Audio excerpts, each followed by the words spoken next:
The morning sun cast long shadows across the manicured lawns of Buckingham Palace as staff members hurried to prepare for what would become one of the most talked-about royal events of the year. Lady Margaret Thornton, the palace's chief protocol officer, checked her watch nervously as she supervised the placement of tables for the annual summer garden party. She had been working at the palace for over 20 years, but something felt different about this particular morning. There was an unusual tension in the air that she couldn't quite place. King Charles stood at the window of his private study, watching the preparations below. He had been awake since 5 in the morning, unable to sleep after the heated discussion he had witnessed the previous evening between his wife Camilla and his daughter-in-law Catherine. The argument had been brewing for weeks, and Charles knew that today's garden party would likely bring everything to a head. The conflict had started innocently enough. Catherine had proposed a new initiative to modernize the palace's charitable foundation, focusing on mental health awareness for young families. Her proposal was detailed, well-researched, and had the potential to reach millions of people across the Commonwealth. She had spent months developing the program with leading experts in child psychology and family therapy. Camilla, however, had her own vision for the foundation's future direction. As queen consort, she believed the focus should remain on traditional causes that the royal family had supported for generations. She favored continuing support for literacy programs and heritage preservation, causes that had defined royal charitable work for decades. The disagreement might have remained private if not for a series of unfortunate events that began 3 weeks earlier. During a meeting with the Foundation's board of directors, both women had presented their competing visions. The board members found themselves caught in an impossible position, unable to choose between the king's wife and his son's wife without creating a diplomatic crisis. Catherine had prepared extensively for her presentation. She arrived at the boardroom early, her assistant carrying carefully organized folders containing research data, testimonials from families who would benefit from the program, and endorsement for respected medical professionals. Her passion for the cause was evident as she spoke about the rising rates of anxiety and depression among young parents, and how the royal family could use their platform to make a real difference. When Camilla entered the room, the atmosphere immediately became tense. She listened politely to Catherine's presentation, but seemed uncomfortable with the modern approach being proposed. When it was her turn to speak, Camilla outlined her preference for maintaining the foundation's traditional focus, arguing that sudden changes might confuse the public and dilute the royal family's established charitable brand. The board meeting ended without a clear resolution, but word of the disagreement quickly spread through the palace staff. Servants who had worked in the royal household for decades had never witnessed such a direct conflict between senior members of the family. The tension was palpable during family dinners, with both women remaining polite but distant toward each other. Prince William found himself in an increasingly difficult position. He supported his wife's initiative wholeheartedly, believing that the royal family needed to evolve with the times to remain relevant. However, he also respected Camilla's experience and understood her concerns about changing too much too quickly. His attempts to mediate between the two women had been unsuccessful, leaving him frustrated and worried about the impact on family harmony. King Charles watched his family struggle with this conflict and realized that as the head of the royal family, he would eventually need to make a decision. The charitable foundation was ultimately under his authority, and the board would need clear direction to move forward. However, he had hoped that Catherine and Camilla would find a way to compromise without requiring his intervention. The situation became more complicated when members of the press began asking questions about delays in announcing new foundation initiatives. Royal correspondents had noticed that the usual summer announcement of charitable programs had been postponed without explanation. Speculation began to grow about possible disagreements within the royal family, and palace officials struggled to provide satisfactory answers to increasingly persistent reporters. As the garden party approached, both Catherine and Camilla knew that their behavior would be closely watched by guests and media representatives. The event would bring together hundreds of distinguished visitors, including political leaders, charity workers, and prominent members of British society. Any sign of tension between the two women would likely become headline news within hours. Catherine spent the morning of the garden party with her stylist, carefully selecting an outfit that would project confidence and authority while remaining appropriate for the occasion. She chose an elegant blue dress that complemented her complexion and paired it with jewelry that had belonged to Princess Diana. The choice was deliberate. She wanted to honor William's mother while also asserting her own position within the family. Camilla, meanwhile, was in her own quarters preparing for the event with equal care. She selected a sophisticated cream-colored ensemble that reflected her status as queen consort while maintaining the dignity that had characterized her public appearances since marrying Charles. Her jewelry choices were more conservative than Catherine's, featuring pieces from the royal collection that emphasized tradition and continuity. The palace staff noticed the careful preparation both women were making and sensed that something significant might happen during the garden party. Veteran employees exchanged knowing glances as they went about their duties, recognizing the signs of an impending confrontation that their years of experience had taught them to detect. Lord Pemberton, the palace's master of ceremonies, reviewed the schedule for the garden party multiple times that morning. He had overseen dozens of these events throughout his career, but he felt unusually anxious about this one. The guest list included several influential figures who would certainly notice any unusual dynamics between family members, and he worried about the potential for embarrassing situations to develop. As noon approached, the first guests began arriving at the palace gates. They were greeted by palace guards in full ceremonial dress and escorted through the magnificent entrance hall toward the garden. The atmosphere was festive, with a military band playing traditional British melodies and servers offering champagne and canapés to the arriving guests. Catherine appeared first, walking gracefully through the garden with a warm smile for everyone she encountered. She moved with natural confidence, stopping to chat with various guests about their work and showing genuine interest in their contributions to British society. Her ability to connect with people from all walks of life had always been one of her greatest strengths as a royal family member. Several guests commented on how radiant Catherine looked, and many were eager to discuss her recent charitable initiatives with her. She spoke eloquently about the importance of mental health awareness and seemed particularly energized when talking about programs designed to help young families. Her passion for these causes was evident to everyone who spoke with her. Camilla made her entrance about 15 minutes later, accompanied by King Charles. She moved through the crowd with the dignity and poise that had characterized her public appearances since becoming queen consort. Guests who approached her were greeted warmly, and she demonstrated her extensive knowledge of the various charitable organizations represented at the event. The early part of the garden party proceeded smoothly, with both women maintaining appropriate royal protocol while mingling with different groups of guests. However, observant attendees began to notice that Catherine and Camilla seemed to be deliberately avoiding each other, never appearing in the same area of the garden at the same time. King Charles moved between various groups of guests, but those who knew him well could see signs of stress in his demeanor. He smiled and engaged in conversation as expected, but there was a tension in his posture that suggested he was preoccupied with concerns beyond the immediate social requirements of the event. The situation began to shift when Lord Harrison, chairman of the National Mental Health Council, approached Catherine to discuss potential collaboration between his organization and the Royal Foundation. Their conversation attracted the attention of several other guests, including prominent child psychologists and family therapy experts who had been invited specifically because of their work in Catherine's area of interest.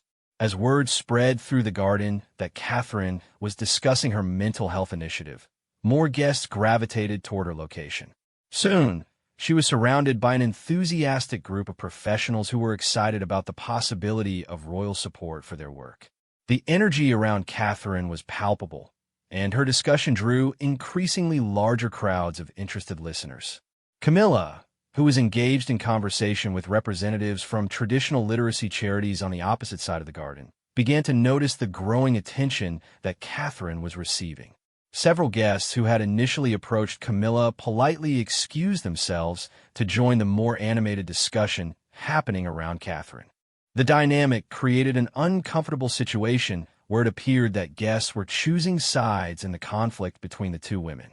Palace staff members watched nervously as the garden party essentially divided into two distinct groups, each centered around one of the competing visions for the royal foundation's future. King Charles observed this development with growing concern.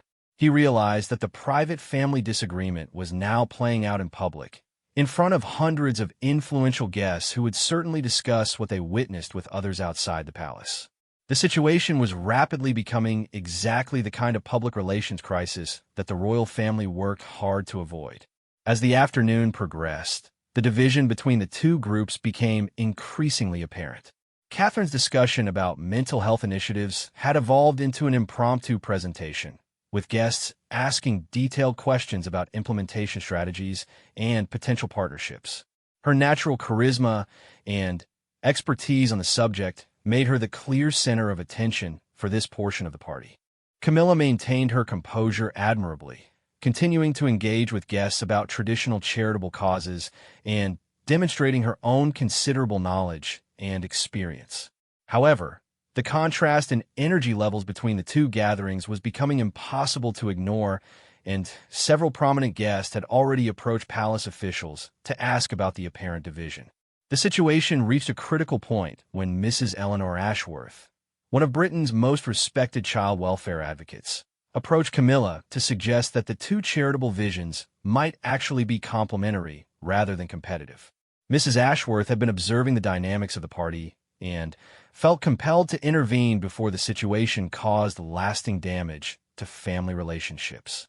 Camilla listened thoughtfully to Mrs. Ashworth's observations and realized that the well-meaning advocate was essentially asking her to publicly support Catherine's initiative or risk appearing obstructionist. The moment had arrived when maintaining family unity would require one of them to make a gracious gesture of compromise, and Camilla understood that all eyes were upon her. The garden fell unusually quiet as Camilla walked across the lawn toward where Catherine was still engaged in animated discussion with her supporters. Every guest sensed the significance of the moment, and conversations throughout the party began to fade as people turned their attention to watch what would happen next. Catherine noticed Camilla approaching and felt her heart begin to race. She wasn't sure whether to expect a public confrontation or an attempt at reconciliation, but she knew that whatever happened next would likely determine the future direction of the Royal Foundation and potentially affect family relationships for years to come. King Charles positioned himself where he could observe the interaction between his wife and daughter-in-law while remaining close enough to intervene if necessary. The success of the garden party, the reputation of the royal family, and the harmony of his household all hung in the balance as the two most important women in his life prepared to address their disagreement in front of hundreds of distinguished witnesses. The unexpected alliance. The silence across the palace garden was broken only by the gentle rustle of leaves in the afternoon breeze as Camilla approached the group surrounding Catherine. Every guest held their breath, uncertain whether they were about to witness a diplomatic resolution or an uncomfortable public disagreement between two of the most prominent members of the royal family. Camilla moved with measured grace, her expression carefully composed, but revealing none of her internal thoughts. She had spent the previous evening reflecting on her conversation with King Charles, who had gently but firmly suggested that the family needed to find a way forward that honored both women's contributions to royal charitable work. Catherine watched Camilla's approach with a mixture of apprehension and hope. Catherine had always admired how Camilla had gracefully adapted to royal life after facing years of intense public scrutiny, and she hoped they could find common ground despite their different visions for the foundation. As Camilla reached the edge of the group, Mrs. Ashworth stepped forward to facilitate what she hoped would be a productive conversation. "Your Majesty," she said, addressing Camilla with the respect due to her position, "we were just discussing how the Royal Foundation might expand its reach to address some of the most pressing challenges facing British families today." Camilla nodded thoughtfully and turned her attention to Catherine. "I understand you've been developing some innovative approaches to family support," she said, her voice carrying genuine interest rather than the cool politeness that had characterized their recent interactions. Catherine felt a surge of relief at Camilla's tone and quickly launched into a brief explanation of her mental health initiative. She spoke passionately about the research she had conducted, the experts she had consulted, and the potential impact the program could have on thousands of families across Britain and the Commonwealth. As Catherine spoke, Camilla listened attentively, occasionally nodding or asking clarifying questions that demonstrated her genuine engagement with the ideas being presented. The guests surrounding them began to relax slightly, as it became clear that this would be a constructive conversation rather than a confrontation. Dr. Sarah Mitchell, one of Britain's leading child psychologists who had been advising Catherine on her initiative, seized the opportunity to address both women. "If I may," she said respectfully, "your combined expertise could create something truly extraordinary. The traditional charitable approaches that Your Majesty has championed provide a strong foundation, while the innovative programs that the Princess of Wales has developed could reach entirely new populations." Camilla considered this perspective carefully. Throughout her years as a working royal, she had seen how traditional charitable programs provided stability and continuity that benefited countless people. However, she also recognized that changing social conditions required adaptive responses, and Catherine's research had identified genuine gaps in existing support systems. "You may be right, Dr. Mitchell," Camilla replied thoughtfully. "Perhaps our different perspectives could complement each other rather than compete." She turned to Catherine with a slight smile. "Would you be willing to walk me through your research findings? I'd like to understand better how your approach might work alongside our existing programs." The transformation in atmosphere was immediately apparent to everyone present. Guests who had been tensioned began to move closer as they sensed that they were witnessing a potentially historic moment of royal cooperation rather than conflict. Palace staff members who had been hovering nervously at the edges of the garden exchanged relieved glances. Catherine eagerly began explaining her research methodology and findings in greater detail. She described surveys conducted with young parents across different socioeconomic backgrounds, interviews with mental health professionals, and analysis of existing support systems. Her preparation and expertise were evident as she presented complex information in accessible terms that engaged both Camilla and the surrounding guests. As Catherine spoke, Camilla found herself genuinely impressed by the thoroughness of the research and the thoughtfulness of the proposed solutions. She began to see how Catherine's initiative could address problems that traditional charitable approaches had struggled to reach effectively. King Charles, who had been watching from a distance, felt a profound sense of relief as he observed the positive turn in the conversation between his wife and daughter-in-law. He had been deeply concerned about the potential for lasting damage to family relationships and was grateful to see both women demonstrating the grace and wisdom that had made them valuable members of the royal family. Prince William approached the group cautiously, uncertain whether his presence might disrupt the delicate balance that seemed to be emerging. However, both his wife and stepmother welcomed him warmly, and Catherine immediately began explaining how Camilla was helping her think through some of the implementation challenges for the mental health initiative. The Queen Consort has raised some excellent points about ensuring continuity with existing programs, Catherine told William, her voice carrying genuine appreciation for Camilla's insights. "She's helping me understand how to position this initiative as an expansion rather than a replacement of current charitable work." William felt a wave of gratitude toward both women for finding a way to work together despite their initial disagreements. He had been worried about being forced to choose between supporting his wife's passion project and maintaining harmony with his stepmother, and was relieved to see that such a choice might not be necessary. Lord Harrison from the Mental Health Council, who had initially sparked the conversation with Catherine, stepped forward to address both royal women. "Your Majesties," he said formally, "speaking on behalf of the organizations represented here today, we would be honored to support any collaborative initiative you might develop. The combination of institutional knowledge and innovative approaches could be transformational. Camilla looked around the gathered group, which now included representatives from both traditional and progressive charitable organizations. She realized that the enthusiasm being expressed by these respected professionals reflected a genuine desire for the kind of comprehensive approach that she and Catherine might be able to create together. "Catherine," Camilla said, using her daughter-in-law's name rather than her formal title in a gesture of familial warmth. "I think we should schedule time to work through this properly. Your research has identified real needs that deserve serious attention, and I believe we can find ways to address them while maintaining the strength of our established programs." The response from the gathered guests was immediate and positive. Spontaneous applause broke out across the group, and several distinguished visitors approached to offer their support and expertise for the proposed collaborative effort. The energy that had been building around Catherine's individual initiative now focused on the potential for a joint project that combined both women's strengths. Mrs. Ashworth, whose intervention had helped facilitate this breakthrough, beamed with satisfaction as she watched the two royal women begin planning their collaboration. As someone who had worked in charitable organizations for over 30 years, she recognized a rare opportunity that was emerging to create something truly innovative and impactful. Dr. Mitchell seized the moment to suggest specific next steps. "Perhaps we could arrange a series of working sessions where both of your teams could develop an integrated approach," she proposed. "We have research data that could inform traditional programming as well as innovative initiatives, and I believe the combination could be more effective than either approach alone." Catherine and Camilla exchanged glances and both nodded their agreement.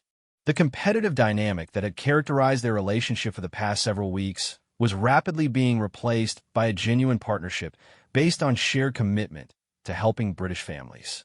As the conversation continued, other guests throughout the garden began gravitating toward the animated discussion between the royal women and the charitable organization's representatives.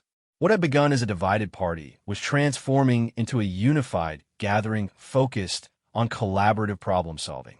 King Charles decided that the moment was right for him to join the conversation officially. He approached the group with a warm smile and addressed both his wife and daughter-in-law. "I couldn't help but overhear your discussion," he said with obvious pleasure, "and I'm delighted to see such thoughtful collaboration developing." The king's public expression of support for the emerging partnership sent a clear signal to everyone present that the royal family was united behind this new direction. Palace staff members throughout the garden began to relax completely for the first time in weeks as they realized that the crisis they had feared was transforming into an opportunity. "Your Majesty," Catherine said, addressing King Charles with obvious relief and gratitude, "the Queen Consort has helped me understand how to strengthen my proposal by building on the Foundation's existing expertise and relationships. I think we can create something truly special together."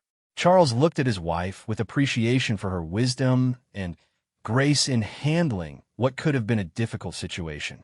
Camilla had demonstrated exactly the kind of leadership and diplomacy that made her an invaluable member of the royal family, and he felt proud of how she had chosen collaboration over competition. "I think this calls for a toast," Charles announced to the gathered crowd. Palace servers immediately appeared with champagne, and guests throughout the garden began moving closer to participate in what was clearly becoming a celebratory moment. As glasses were raised, Charles offered a brief but heartfelt tribute to both women. "To the Queen Consort and the Princess of Wales," he said, his voice carrying across the garden, "for demonstrating that the royal family's greatest strength lies in our ability to work together in service of the British people." The enthusiastic response from the garden party guests made it clear that the royal family had not only avoided a potential crisis, but had actually emerged stronger from the experience. The story that would be reported in tomorrow's newspapers would be one of successful collaboration rather than family conflict. Following the toast, the atmosphere of the garden party transformed completely. Guests moved freely between conversations with both royal women, and the artificial division that had characterized the earlier part of the event disappeared entirely. Palace staff members went about their duties with obvious relief, and the military band resumed playing festive music that matched the celebratory mood. Catherine and Camilla spent the remainder of the afternoon working together to engage with various charitable organizations represented at the party. They discovered that their different communication styles actually complemented each other effectively, with Camilla's formal diplomatic approach balancing Catherine's more informal and enthusiastic manner. As the garden party drew to a close, both women had filled their calendars with follow-up meetings and working sessions designed to develop their collaborative initiative. The project that had begun as a source of family tension was rapidly becoming an exciting opportunity for innovation and impact. Prince William watched his wife and stepmother make plans together and felt a deep sense of satisfaction about how the situation had resolved itself. The royal family had demonstrated its resilience and ability to adapt, while both women had shown the grace and wisdom that made them effective representatives of the monarchy. King Charles concluded the garden party with a brief address to all the guests, thanking them for their participation and expressing enthusiasm for the charitable partnerships that had been discussed throughout the afternoon. His obvious satisfaction with the day's events sent a clear message about the unity and strength of the royal family. As guests began departing, many approached palace officials to express their admiration for how the royal family had handled what could have been a challenging situation. The consensus was that both Catherine and Camilla had demonstrated exactly the kind of leadership and collaboration that the British people expected from their royal family. #Behind closed doors the week following the garden party brought unprecedented activity to the palace offices as Catherine and Camilla began the complex process of merging their charitable visions into a comprehensive new initiative. The oak-paneled conference room on the second floor of Buckingham Palace, which had witnessed centuries of important royal decisions, now served as headquarters for what palace staff had privately begun calling the collaboration.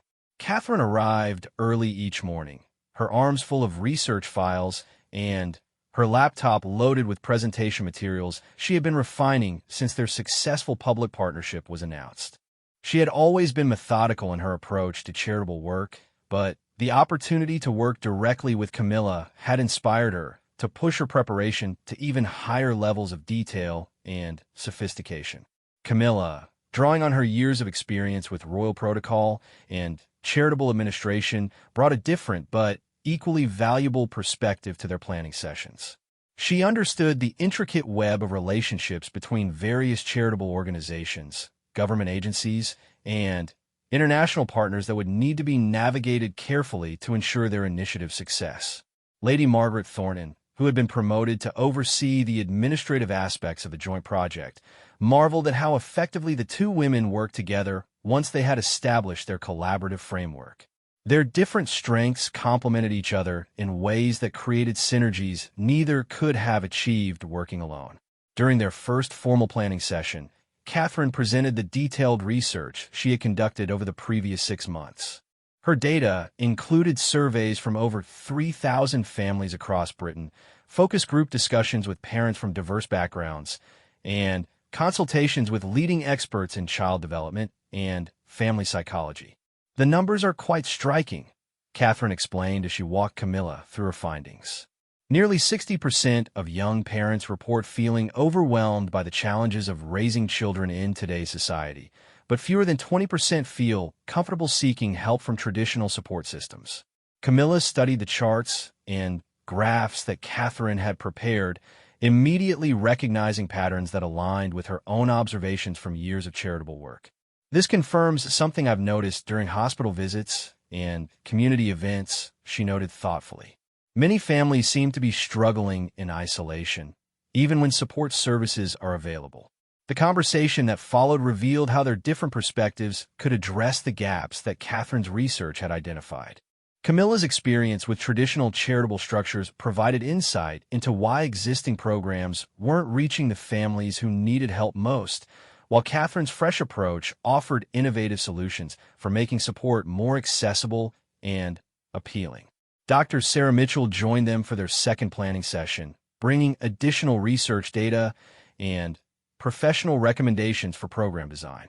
She had been working with Catherine for months to develop evidence-based approaches to family mental health support, and she was excited about the potential for royal endorsement to amplify their impact. The key insight from our research, Dr. Mitchell explained to Camilla, is that many families need what we call preventive intervention, support that helps them build resilience before they reach crisis points. Traditional charitable programs often focus on crisis response, which is absolutely necessary, but doesn't address the underlying issues that lead to family stress. Camilla listened intently to Dr. Mitchell's explanation, asking questions that demonstrated her sophisticated understanding of how charitable programs operate in practice. Her decades of experience had taught her to think carefully about implementation challenges that might not be obvious during the planning stages. How do we ensure that this preventive approach doesn't duplicate services that are already being provided effectively? Camilla asked. We want to enhance the charitable landscape rather than create confusion or competition with existing programs. This question led to a breakthrough in their planning process. Catherine realized that Camilla's concern about duplication could actually be addressed by designing their initiative to strengthen and connect existing services rather than replacing them.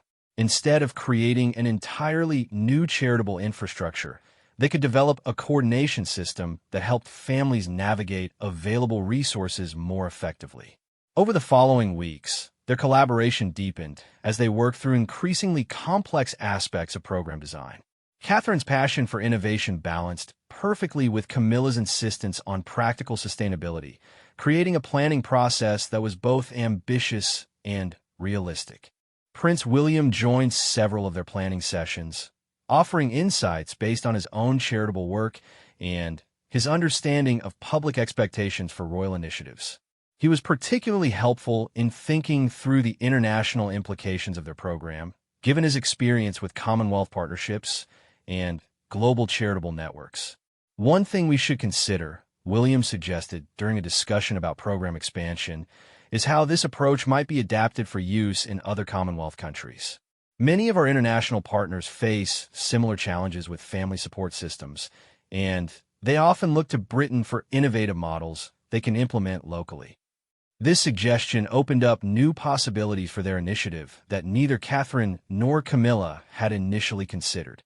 The prospect of creating a model that could be shared internationally added significant importance to their work and provided additional motivation for developing the most effective program possible. King Charles attended one of their planning sessions, ostensibly to receive updates on their progress, but actually to observe how well the collaboration was functioning. He was deeply satisfied to see both women fully engaged in productive partnership, with no trace of the competitive tension that had concerned him so greatly just weeks earlier. I'm impressed by the thoroughness of your planning, Charles told them after reviewing their preliminary proposals. This has the potential to become one of the most significant charitable initiatives the royal family has undertaken in recent years, and I'm proud of how you've worked together to develop it. The King's endorsement meant that their project would receive full institutional support from the palace, including access to the royal family's extensive network of charitable partners and the diplomatic relationships that could help with international expansion. This backing transformed their initiative from an experimental program into a major royal priority. As their planning progressed, Catherine and Camilla began conducting field visits to existing charitable organizations to better understand how their proposed program might integrate with current services. These visits provided valuable insights that influenced their design decisions and helped them build relationships with potential partners. During a visit to a family support center in Manchester, they observed how traditional counseling services were being supplemented with informal peer support groups that many parents found less intimidating than formal therapy. This observation led them to incorporate similar peer-to-peer elements into their own program design. The parents we met today were so open about their experiences once they felt comfortable, Catherine reflected during their drive back to London. It confirms that there's real demand for the kind of accessible, non-judgmental support we're planning to provide. Camilla agreed, noting how the center's director had emphasized the importance of reducing stigma around seeking help for family challenges. She made an excellent point about how royal endorsement could help normalize these conversations, Camilla observed. Many families might be more willing to participate if they see that the royal family recognizes these challenges as normal and worthy of attention. Their collaboration attracted attention from charitable organizations throughout Britain, many of which reached out to express interest in potential partnerships. Catherine and Camilla found themselves scheduling numerous meetings with representatives from established charities who wanted to understand how they might contribute to the new initiative. These meetings revealed the extent to which their collaborative approach was already changing the charitable landscape. Organizations that had traditionally operated independently were beginning to explore opportunities for coordination and resource sharing, inspired by the royal family's model of cooperation. Lord Harrison from the Mental Health Council became one of their most valuable advisors, helping them understand the regulatory and professional standards they would need to meet to ensure their program's credibility. The professional community is very excited about this project, Lord Harrison told them during one of their consultations. There's a sense that royal support could finally provide the resources and public attention needed to address family mental health on a scale that's never been possible before. As their planning reached the final stages, Catherine and Camilla began working with Palace Communications staff to develop a public announcement strategy. They wanted to ensure that the launch of their initiative would generate maximum positive attention while maintaining the dignity and gravitas appropriate for royal charitable work. Emma Hartwell, the Palace's Director of Communications, worked closely with both women to craft messaging that emphasized their collaboration while highlighting the innovative nature of their approach. The challenge was to generate enthusiasm for the new program while avoiding any suggestion that previous royal charitable work had been inadequate. The key is to position this as evolution rather than revolution, Emma explained during one of their communications planning sessions. We want to show that the royal family continues to adapt and respond to changing social needs while maintaining its commitment to traditional values of service and support. The communication strategy they developed emphasized how Catherine's research had revealed new opportunities to serve British families, while Camilla's experience had provided the wisdom needed to implement these innovations effectively. This framing celebrated both women's contributions while presenting their collaboration as natural and beneficial. Palace staff throughout the building had watched the development of this partnership with fascination and admiration. Many veteran employees commented privately that they had never seen such effective collaboration between senior royal family members, and there is a sense of excitement about the positive energy the project was bringing to the entire household. Lady Margaret Thornton, who had overseen many royal charitable initiatives throughout her career, was particularly impressed by the quality of planning and preparation she was witnessing. "In 20 years of working here," she told her assistant, "I've never seen such thorough and thoughtful development of a charitable program. These two women have created something truly special." As the launch date for their initiative approached, both Catherine and Camilla felt a mixture of excitement and nervousness about presenting their collaborative work to the public. They had invested enormous time and energy into creating something meaningful, and they were eager to begin helping the families who would benefit from their program. Their final planning session before the public launch was held in the same conference room where they had begun their collaboration weeks earlier. The walls were now covered with charts, timelines, and organizational diagrams that represented hundreds of hours of careful preparation and countless productive conversations between two women who had transformed potential rivalry into powerful partnership. "I think we're ready," Catherine said as they reviewed their final preparations. "This feels like something we can both be proud of, and I'm grateful for everything you brought to it." Camilla smiled warmly at her daughter-in-law, feeling genuinely fond of the younger woman whose passion and expertise had energized her own charitable work in unexpected ways. "Thank you for trusting me to be part of this," she replied. "Working with you has reminded me why I fell in love with charitable work in the first place." The transformation in their relationship had been complete, moving from polite distance through potential conflict to genuine partnership and mutual respect. Palace staff who observed their interactions now commented on the easy camaraderie between the two women and the obvious affection they had developed for each other through their shared work.